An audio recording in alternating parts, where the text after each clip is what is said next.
હું 112 નો દર અઠવાડિયે એક રિપોર્ટ વાંચું છું. ગયા અઠવાડિયામાં મોડી રાત્રે આખા ગુજરાતમાં ખાલી 7 દિવસની અંદર 118 થી વધારે બહેનોને, ક્યાંક કોઈકને વ્હીકલ ના મળતું હોય, ક્યાંક કોઈકને રિક્ષા ના મળતી હોય, ક્યારેક રેલવે સ્ટેશનથી નીકળતી વખતે કોઈકની ગાડી બગડી હોય અને 112માં કોલ કરે છે અને એ 112 ત્યાં પહોંચીને આવી દીકરીઓને, આવી બહેનોને એમના ઘર સુધી પહોંચાડવાનું કામ કર્યું છે.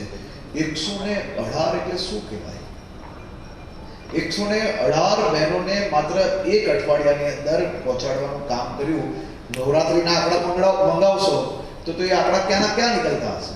એટલે મારી આપને વિનંતી છે કે આ પોતપોતાના ઝોનમાં જે કામગીરી આપણે લીધી છે એના આંકડાઓની જરૂરથી મંગાવો, જેથી તમને અંદાજો આવશે કે નીચેની ટીમ એ કઈ દિશામાં કામગીરી કરી રહી છે.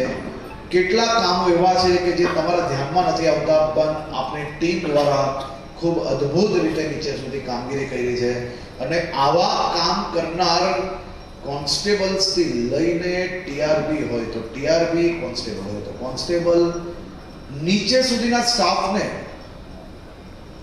અભિનંદન આપવા જોઈએ આપણે, અને એને એપ્રિસિએશન વધુમાં વધુ કરવું જોઈએ.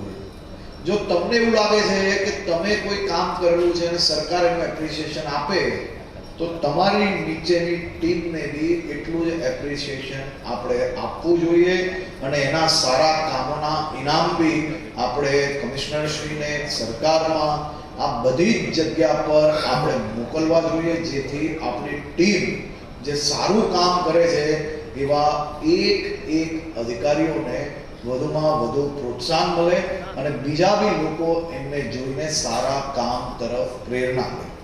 અને એની સાથે સાથે શું કરી શકે?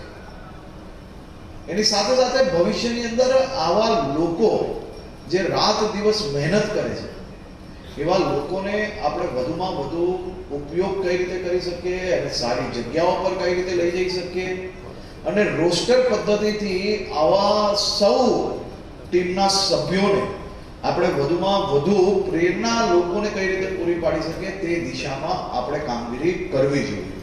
અને એડમિનિસ્ટ્રેટિવ લેવલની વાત છે, પરંતુ મારું એવું માનવું છે કે આ પ્રયાસ કરવાથી તમને 100% તમારી ટીમ વધારે મજબૂત થશે. અને હું એવું માનું છું કે આ કામ કરવાથી એ કોન્સ્ટેબલ્સ કે પછી પીએસઆઈ કે એએસઆઈ કે પીઆઈ કે ડીવાયએસપી જે પોતાના પરિવારથી આવા ઓપરેશન ચાલતા હોય, આવી ઇન્ક્વાયરી ચાલતી હોય, ત્યારે અહીંયા બેઠેલા અનેક લોકો એવા હશે કે મહિનામાં એવી ઘણી ઇન્ક્વાયરી આવી જતી હશે કે 2-3 દિવસ ઘરે રાત્રે જ્યારે તમે જતા હશો ત્યારે તમારા બાળકો સૂઈ જતા હશે, કદાચ માતા પિતાનો ચહેરો તમે 4-4, 5-5 દિવસે જોતા હશો. હવે એ વ્યક્તિ, એ કોન્સ્ટેબલ પોતાના ઘરે જો એક નાનું તમારું પ્રમાણપત્ર કે એક નાનું શિલ્ડ લઈને જશે ને, તો એના પરિવાર માટે તો એનાથી મોટી ભેટ કોઈ હોઈ જ ના શકે. એના પરિવારને એની સામેની બધી જ ફરિયાદ પૂરી થઈ જશે કે મારા હસબન્ડ કે મારો દીકરો કે મારા પિતા આ 4 તહેવારોના દિવસમાં નતા તો કંઈ વાંધો નહીં, પણ એમને સમાજ માટે આ કામ કર્યું છે, તે બદલ મારા ફાધર માટે કે મારા દીકરા માટે મને માન છે અને આપણે આપણા પોલીસ પરિવારને માન મેળવવાની કામગીરી કરવી છે. સામાન્ય રીતે ઘણા લોકો એમ કે પોલીસની સારી વાતો, કારણ કે સામાન્ય રીતે કેવું છે કે ટીવી ચેનલ હોય કે ન્યૂઝપેપર હોય, સારી વાતો લોકો સુધી ક્યારેય નથી પહોંચવાની. તમારા ત્યાં 100 એવા કામ થયા હશે કે જેને 2 લાઈન બી નહીં મળશે, પરંતુ એક નાની ઘટના થઈ જશે ને તો એને ક્વાર્ટર પેજ મળશે. એટલે આપણે આપણા સ્ટાફ દ્વારા થયેલા સારા કામો એ નિડરતાથી મૂકવા જોઈએ. જે ભૂલ થઈ હોય એ ભૂલને સુધારવા માટે બી આપણે લોકોએ પ્રયાસ કરવો જોઈએ, પરંતુ કોઈ ભૂલના કારણે આપણે વિચલિત થવાની જરૂર નથી. એ ભૂલ સુધારવા માટે જરૂરથી એક દિવસથી આપણે મહેનત કરવી જોઈએ અને વધુમાં વધુ લોકોને આપણે મદદ કરવી.